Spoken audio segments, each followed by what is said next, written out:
am in the car on my way to go see Noah once again.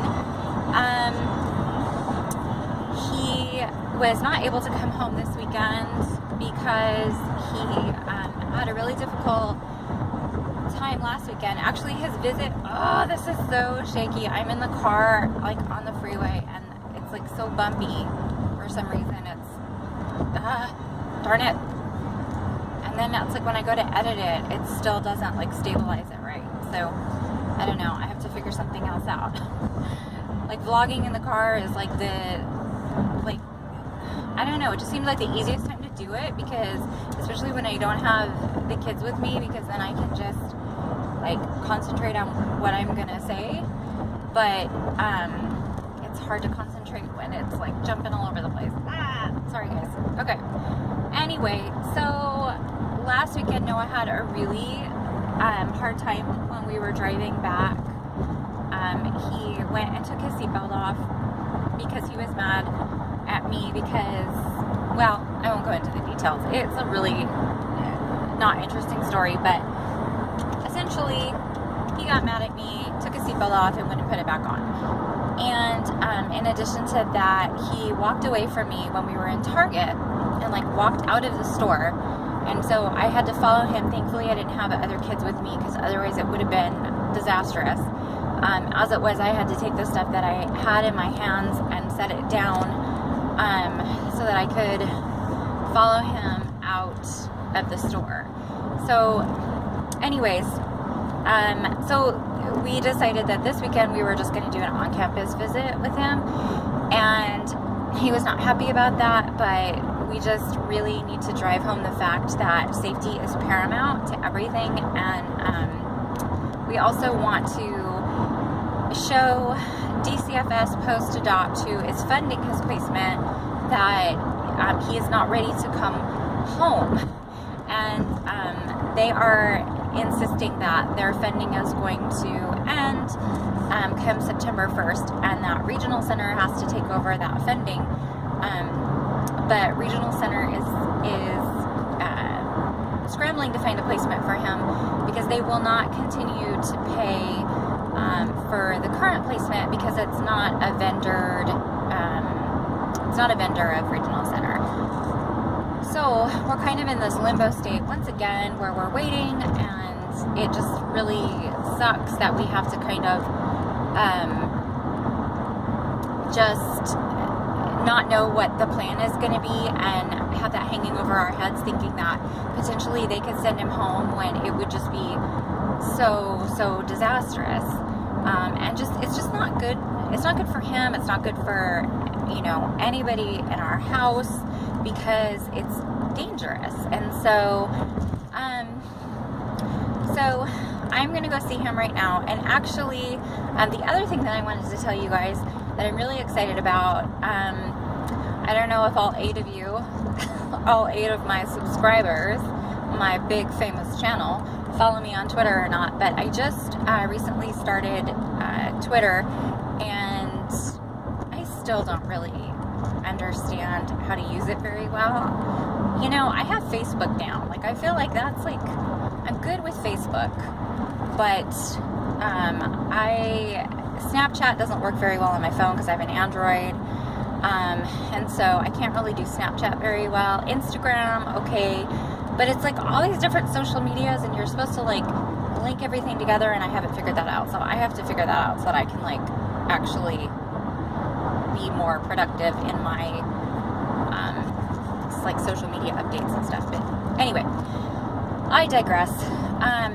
So the thing that I wanted to tell you guys is, if you aren't following me on Twitter and you're just finding this channel, I actually just finished writing a children's book with kind of Noah as the star, and it's going to be about FASD and his, like, adventures with FASD.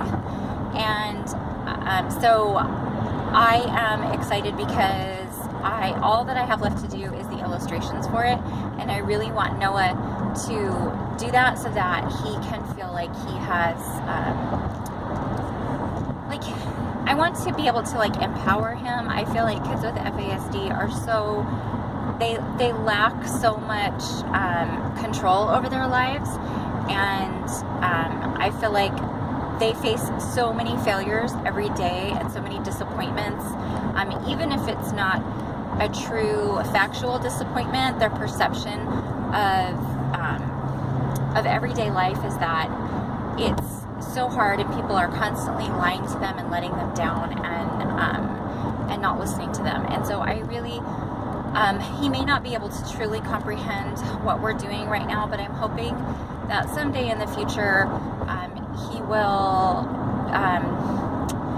he'll be able to appreciate that he did this, that he accomplished this, and that he was a voice for other kids with FASD. So that's the plan anyways, is I would love for him to be able to illustrate it. And so I brought paper and color markers, or color pencils, I mean. And so I'm going to try to see if I can get him to do a few drawings. I don't know if he will. He may not want to do that. He changes his mind from moment to moment. When I first told him about it, he was really happy about it, but he's kind of mad at me now because I wasn't able to come early this morning to see him. And so I don't know if he's going to be up to drawing stick figures about his feelings. We'll see. Anyways, so that's that. And then let me see, what else was I gonna update with? That's really the biggest thing. The biggest thing is the book and just really getting that word out. I'm hoping to get it published within like the next week or so. And when I say published, I mean just uploaded onto Kindle on Amazon. I would like to be able to also get hard copies, but I haven't figured out the best way to do that. So I don't know. If anybody out there is savvy on publishing a book or marketing a book, hit me up, because I have no idea what I'm doing. I'm just kind of winging it. But you know, I feel like there are so many things that I want to do and so many aspirations that I have in terms of advocating for NOAA and advocating for kids with FASD, and for foster care and adoption in general. And sometimes obstacles get in your way, and by obstacles I mean like money, and stop you from doing the things that you really want to do. And so it feels like this is something that I can do that is going to give a voice to kids with FASD, that isn't going to cost a lot of money. So I'm hoping that I can, kind of kill two birds with one stone and encourage other parents out there who are struggling with their child or children with FASD, that there's things that you can do to get the word out. Now with social media, we just have such a bigger voice. We just have to learn how to channel it and how to use it. So I'm excited about that, and I'm hoping that we can, ultimately I'm hoping too, we can raise funds so that we can hire an attorney, because it looks like it might be, it's always been to that point where I feel like, if we just had like $20,000, but if we just have like a chunk of money that we could pay out to an educational attorney, I feel like we could have had this like settled a long time ago. Like we could have the school district, because technically really the school district should be paying for his residential, but in order to get the school district to pay for anything, you really have to fight them hard, and that usually means bringing in an attorney. And you also have to go through their little system and all the garbage that entails. And so for NOAA, and for kids like NOAA, and for kids that have IEPs and special needs, kind of the philosophy of the school district is try this and fail at it, and then we'll bump up to the next level. They don't start at what they think the child needs. They start at what, kind of the least amount of services that they can provide and get away with. And that may be a really cynical view to some, but to other parents that are watching this that have dealt with school districts, that is exactly what goes on. It's all about, the squeaky wheel gets the oil. And if you're not just constantly advocating and creating a paper trail and really pushing for services for your kid, you're never going to get it. They don't just offer them up. So, and we have been fighting for years.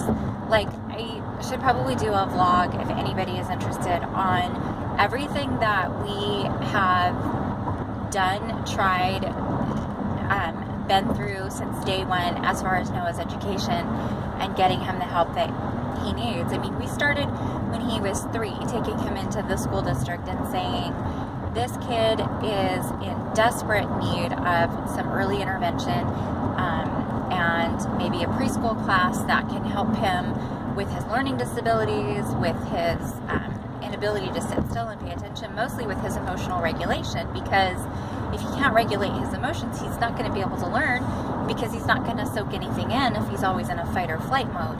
And so, but they assessed him and they said they didn't see anything wrong. He happened, for the hour that he was there, to not have any tantrums. He was doing appropriate things for a 3-year-old as far as just basic cognitive stuff. He came off as being, just for lack of a better term, normal. And so they denied us services. The irony is that as we walked out of the school district office, he threw the mother of all tantrums and almost darted in the street. He darted away from me in the parking lot, and then I had to do the super mom pretzel, get him in the car seat thing, where you're putting your elbow in one spot so that you can get him in, and he's screaming and you're sweating, and it was horrible.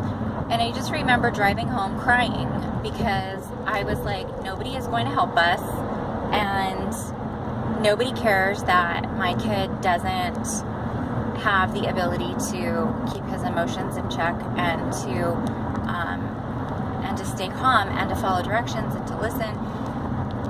It was just a nightmare. So anyways, I don't know why I started off on that tangent. I happened to just kind of do that. Hopefully when I edit all of this, I will be able to take some of the less than interesting stuff out. Anyways, okay, I'm here. I'm gonna go get Noah. You say that is? It's fish eyes. It's fish eyes. Yes, it is. It's fish eyes. It's not. It's boba. It's tapioca. Mm-mm. Yes, it is. It's kind of like you think it's fish eyes. Are you excited about writing the book? Mm. Are you gonna draw the pictures? Be the illustrator? And your name's gonna be on it, huh? This would be awesome. Noah already started drawing a picture of his secret island. It's pretty cool. Alright. Let's go inside CVS.